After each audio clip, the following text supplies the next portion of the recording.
Quero saudar a todos vocês com a graça e a paz do nosso Senhor Jesus Cristo. Aqui é o teu amigo e teu irmão, Flávio Azevedo. E nós estamos nessa leitura maravilhosa aqui do livro História da Redenção. E hoje estamos no 8º capítulo, que tem por título O Dilúvio. E eu convido vocês a fechar seus olhos e vamos juntos orar ao nosso Deus. Que o mesmo venha nos dar sabedoria, entendimento e nos instruir na leitura deste maravilhoso livro. E essa história está baseada em Gênesis capítulo 6, versículo 7, verso 8 e a partir também do capítulo 9 de Gênesis, do verso 8 ao 17. Oremos ao nosso Deus. Querido Deus e Pai, louvado e engrandecido seja o Senhor, onde estamos aqui na leitura deste livro maravilhoso, onde estamos no 8º capítulo, que tem o título O Dilúvio. Que o Senhor nos ajude a entender, a compreender, ó Deus, os teus planos para cada um de nós e ajuda-nos a tomar as verdadeiras decisões ao lado de Jesus. Entregamos a Ti a nossa vida, pois rogamos por Tua graça e misericórdia, e assim o fazemos em nome de Jesus. Amém. O dilúvio. Os descendentes de Sete foram chamados filhos de Deus, os descendentes de Caim, filho dos homens. Como os filhos de Deus se misturassem com os filhos dos homens, tornaram-se corruptos, e pela união em casamento com eles, perderam mediante a influência de suas esposas seu peculiar e santo caráter, e uniram-se com os filhos de Caim em sua idolatria. Muitos puseram de lado o temor de Deus e pisaram seus mandamentos. Mas havia uns poucos que praticassem a justiça, que tinham e honravam ao seu Criador. Noé e sua família estavam entre estes poucos justos. A maldade do homem era tão grande e aumentou a um ponto tão terrível que Deus se arrependeu de ter criado o homem sobre a terra, pois viu que a maldade do homem era grande e que toda má imaginação dos pensamentos de seu coração era má continuamente. Mais de uma centena de anos antes do dilúvio, o Senhor mandou um anjo ao fiel Noé para fazê-lo saber que ele não mais teria misericórdia da raça corrupta, mas não queria que ignorassem o seu desígnio. Instruiria a Noé e faria dele um fiel pregador para advertir o mundo da breve destruição, para que os habitantes da terra ficassem sem escusas. Noé devia pregar ao povo e também preparar uma arca ao Deus, uma arca como Deus lhe mostrara, para salvar a si e sua família. Não devia apenas pregar, mas seu exemplo em construir a arca devia convencer a todos de que ele cria no que pregava. Noé e sua família não estavam sozinhos em temer e obedecer a Deus, mas Noé era o mais piedoso e santo de todos sobre a terra. E foi aquele cuja vida Deus preservou para levar a cabo a construção da arca e para advertir o mundo de sua condenação por vir. Matusalém, o avô de Noé, viveu até o próprio ano do dilúvio. Houve outros que creram na pregação de Noé e o ajudaram na construção da arca, os quais morreram antes do dilúvio de águas vir sobre a terra. Noé, pela sua pregação e exemplo em construir a arca, condenou o mundo.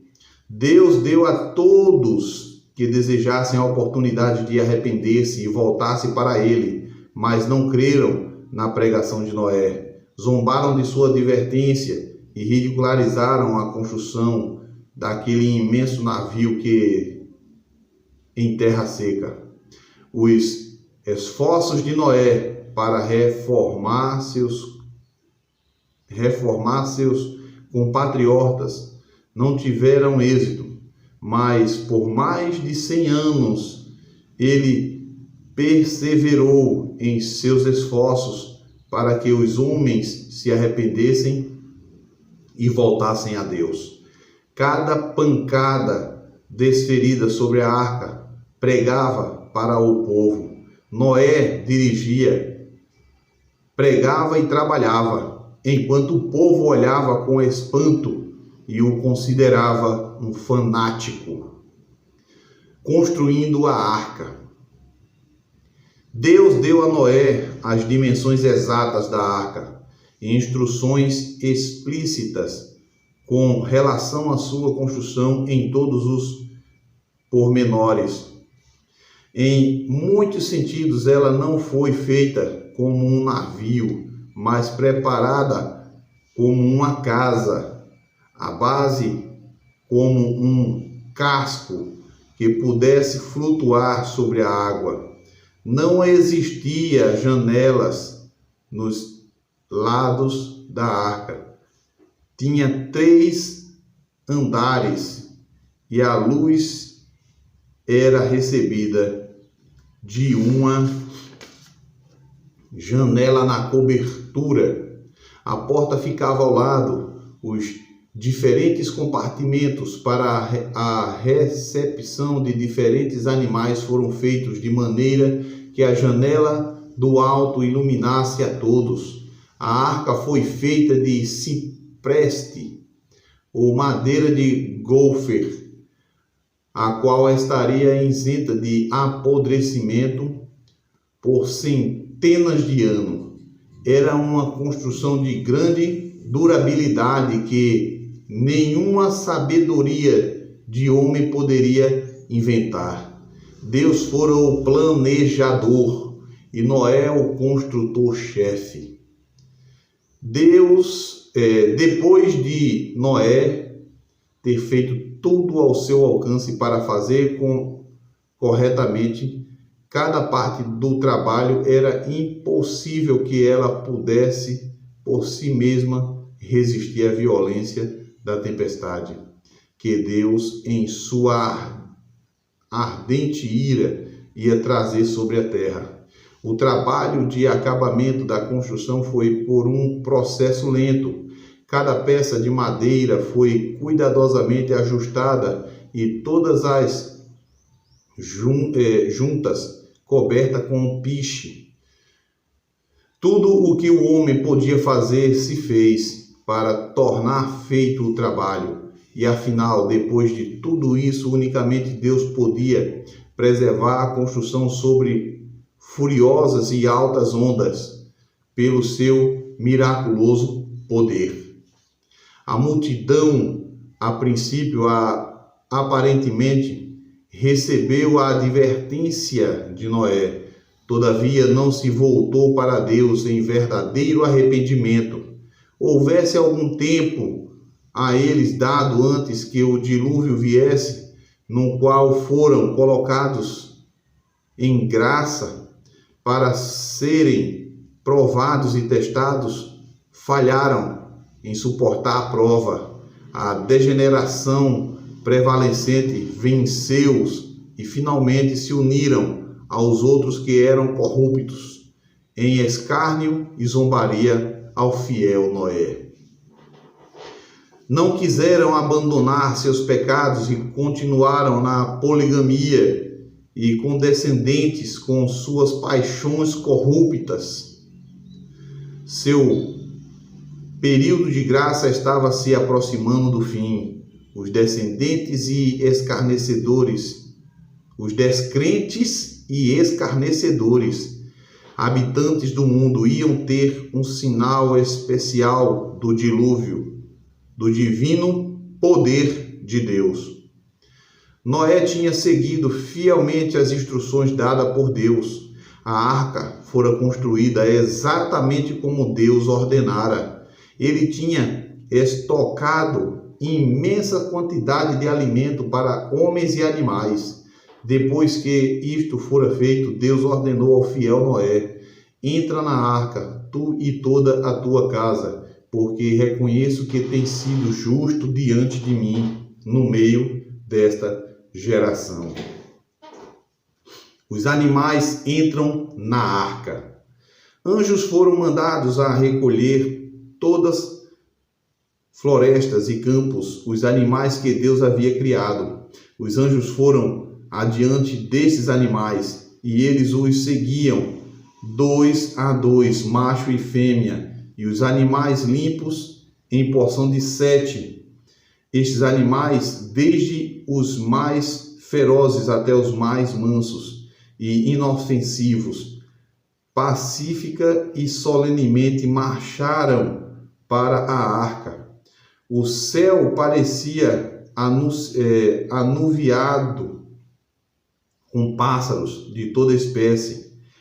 Eles vinham voando para a arca, 2 a 2, macho e fêmea, e os pássaros limpos aos 7.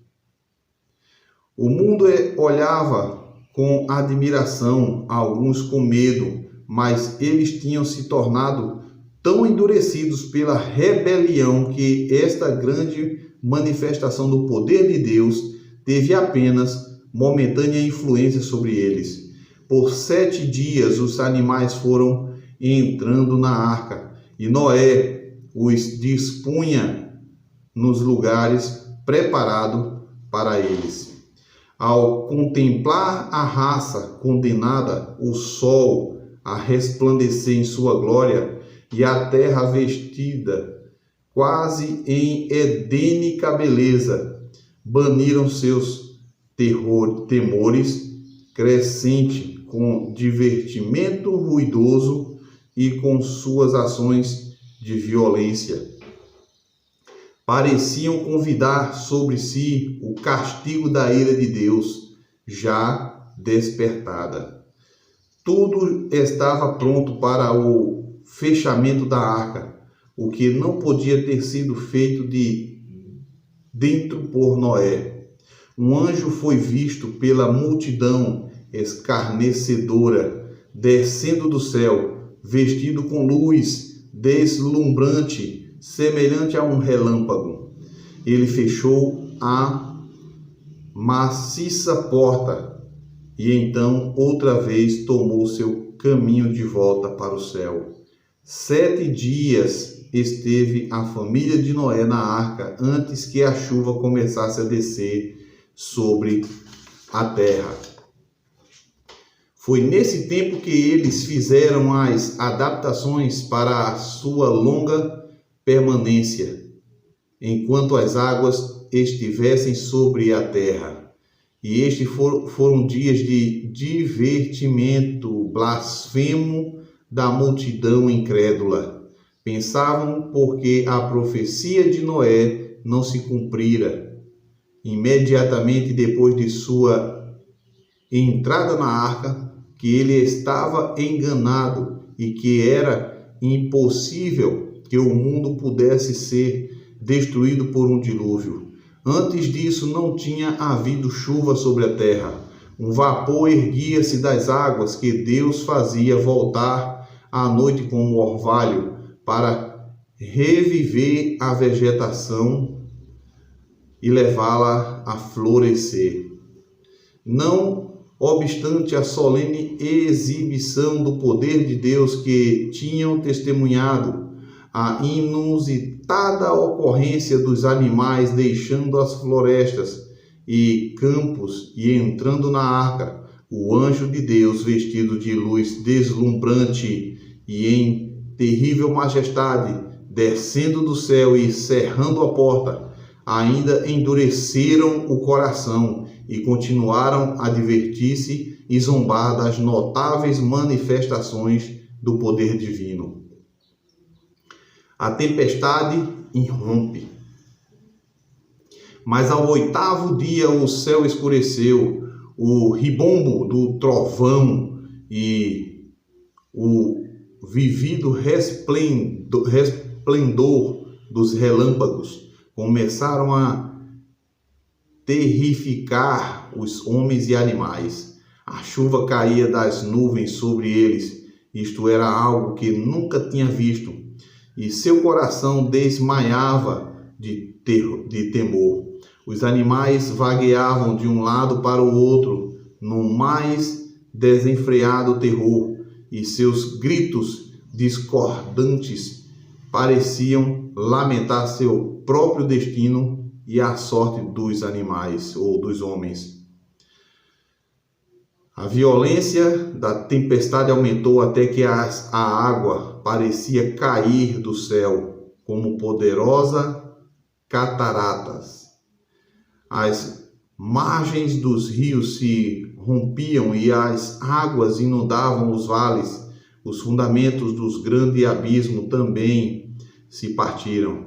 Jatos de água irrompiam da terra com força indescritível, arremessando pedras maciças a muitos metros para o ar, que ao caírem sepultavam-se profundamente no solo.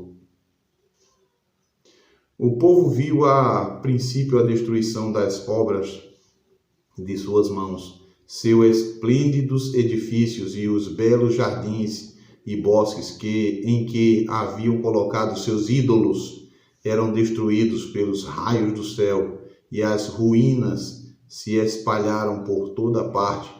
Tinham erigido altares nos bosques, consagrados aos seus ídolos, sobre os quais ofereciam sacrifícios humanos. Estas coisas que Deus detestava foram subvertidas em sua ira perante eles, e eles tremiam ante o poder do Deus vivo, o Criador dos céus e da terra, e foi-lhes feito saber que foram suas abominações e horríveis sacrifícios idólatras que haviam atraído a sua destruição. A violência da tempestade aumentou e, misturados com a fúria dos elementos, ouviram-se os lamentos das pessoas que desprezaram a autoridade de Deus. Árvores, edifícios, rochas e terra eram arrojados em toda a direção. O terror do homem e dos animais era indescritível. O próprio Satanás, que fora obrigado a permanecer no meio dos elementos em fúria, temeu pela sua existência. Ele se havia deleitado em dirigir uma raça tão poderosa e desejara que vivessem para praticar suas abominações e aumentar sua rebelião contra o Deus do céu. Proferia imprecações contra Deus, acusando-o de injustiça e crueldade. Muitos dentre o povo, como Satanás, blasfemavam de Deus e se puseram levar a cabo sua rebelião, tirá-lo-iam de seu trono de justiça. Enquanto muitos blasfemavam e amaldiçoavam seu Criador, outros, com frenético temor, estendendo as mãos para a arca, rogavam sua admissão ali. Mas isto era impossível. Deus havia fechado a porta, a única entrada, e fechou Noé dentro e os ímpios fora. Somente ele podia abrir a porta. O temor e arrependimento deles veio tarde demais. Foram compelidos a saber que havia um Deus vivo que era mais piedoso que o homem, e quem tinha desafiado e contra quem blasfemavam. Clamavam a ele ferventemente, mas seus ouvidos não estavam abertos ao seu clamor.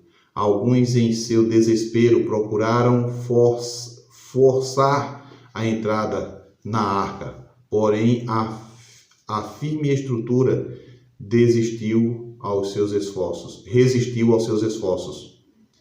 Alguns agarraram-se à arca até que foram arrebatados pelas águas revoltas, e foi seu apego interrompido pela colisão com as rochas e árvores lançadas em toda direção. Aqueles que haviam ignorado as advertências de Noé e ridicularizado o fiel pregador da justiça arrependeram-se demasiado tarde de sua descrença.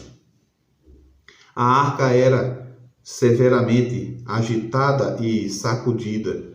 Os animais dentro, em suas variadas vozes, exprimiam medo selvagem, mas em meio a toda a fúria dos elementos, a elevação das águas e o arremesso violento de pedras e árvores, a arca flutuava em segurança.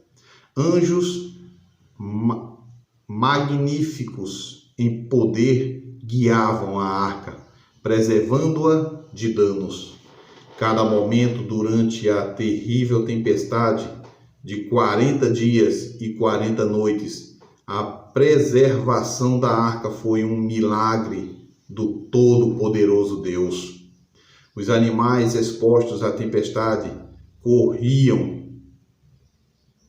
para os homens, buscando unir-se com os seres humanos, como a esperar dele auxílio. Alguns dentre o povo amarraram seus filhos e a si mesmo em cima de animais poderosos, sabendo que estes se apegariam à vida, e subiram aos pontos mais altos para escaparem das águas que se elevaram. A tempestade não abandonou sua fúria. As águas aumentaram mais rapidamente do que no começo. Alguns ataram-se às altas árvores sobre os elevados pontos da terra, mas estas árvores foram desarraigadas e lançadas com violência através do ar, como que arremessada furiosamente com pedras e terra, nas elevadas e encapeladas ondas.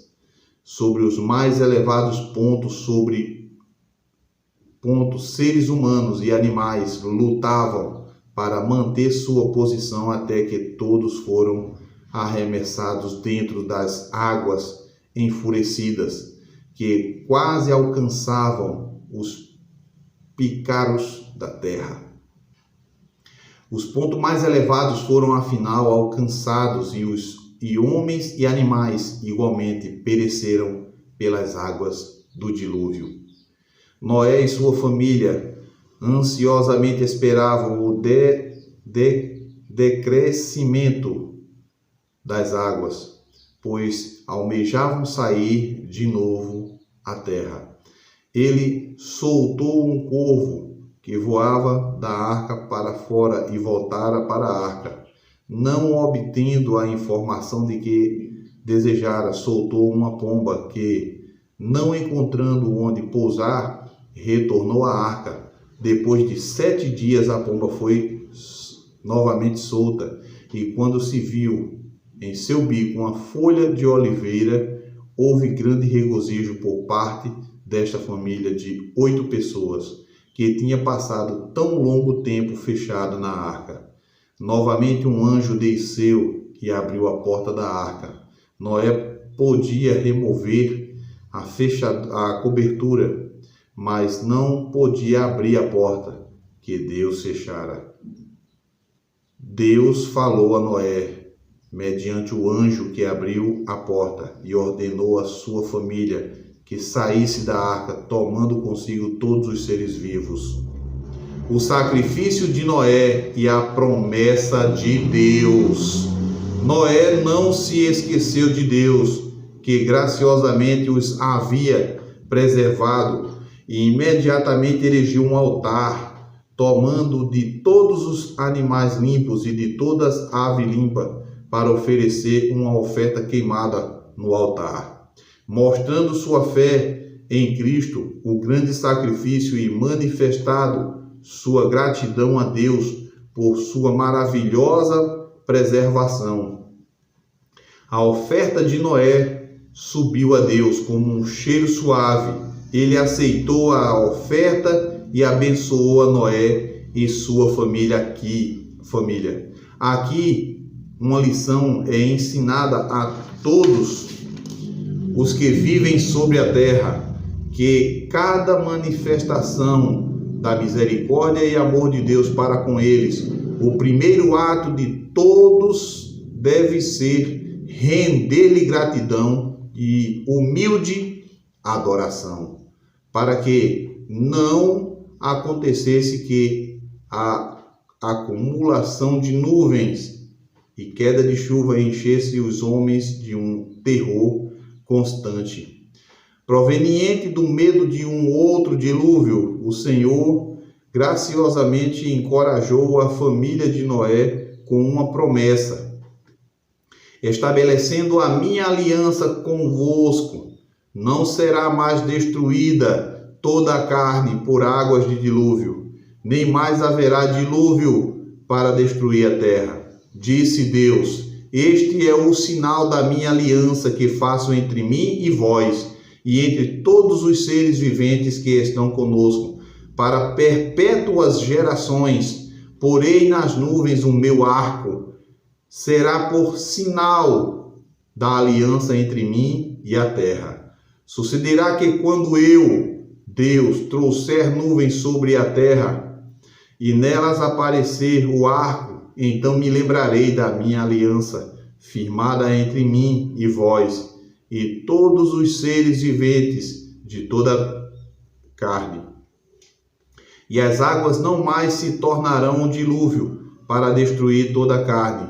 O arco estará nas nuvens, e vê-lo-ei, e me lembrarei da aliança eterna entre Deus e todos os seres viventes de toda carne que há sobre a terra. Que condescendência da parte de Deus! Que compaixão pelo homem falível, colocar o belíssimo e variegado arco-íris nas nuvens, sinal do concerto do grande Deus com o homem. Este arco-íris devia tornar evidente a todas as gerações o fato de que Deus destruiu os habitantes da terra por um dilúvio, por causa de sua grande maldade. Era o propósito de Deus que tanto os filhos das gerações posteriores vissem o arco-íris nas nuvens e perguntassem a significação do glorioso arco que abrange os céus. Seus pais puderam explicar-lhe a destruição do velho mundo pelo dilúvio, porque as pessoas se entregaram a toda sorte de maldade, e que as mãos do Altíssimo tinham curvado o arco e colocado nas nuvens como um sinal de que ele nunca mais enviaria um dilúvio de água sobre a terra. Este símbolo nas nuvens deve confirmar a crença de todos e estabelecer sua confiança em Deus, pois é um sinal de divina misericórdia e bondade para com todo homem, que, embora Deus tivesse sido provocado a destruir a terra pelo dilúvio, ainda assim sua misericórdia circunda a terra. Deus disse que quando olhasse para o arco nas nuvens se lembraria. Não precisa fazer-nos compreender que ele jamais se esquece, mas fala ao homem em sua própria linguagem para que o homem possa melhor compreendê-lo. Deus nos ama. Tudo que ele tem feito, fez por amor. Se ele deixasse aquela raça pecadora viver, o mundo estaria entregue totalmente às mãos de Satanás. Então Deus, ele é sábio em tudo que faz. Apenas devemos crer, confiar e seguir os seus planos, pois Deus sabe o melhor para cada um de nós. Que possamos seguir firmemente os seus passos, os seus planos, como Noé e poucos que creram. Devemos nos entregar a Jesus, pois assim como foi nos dias antediluviano, assim será no dia da vinda do Filho do Homem. Muitos vão estar casando, dando-se em casamento, bebendo, orgias, e vão esquecer que Jesus está voltando e não vão tomar a posição de andar ao seu lado. Que eu e você, que a cada dia estamos dedicando tempo para ouvir a voz do Senhor por meio de sua palavra, possamos estar naquele grande dia quando Jesus vir em glória e majestade, de pé diante do Deus Todo-Poderoso e dizer: esse é o Deus em quem esperávamos, esse é o Deus a quem aguardávamos. Em sua salvação nós exultaremos e nos alegraremos. Isaías 25:9. Fechemos nossos olhos e vamos juntos orar. Obrigado, Deus Todo-Poderoso, por tudo que o Senhor tem feito por nós. Toma-nos em teus braços e nos livra da destruição eterna. Eu entrego a cada um em tuas mãos, a mim e a minha família também, e a cada família que está te ouvindo neste momento, em nome de Jesus. Amém. Amém e amém.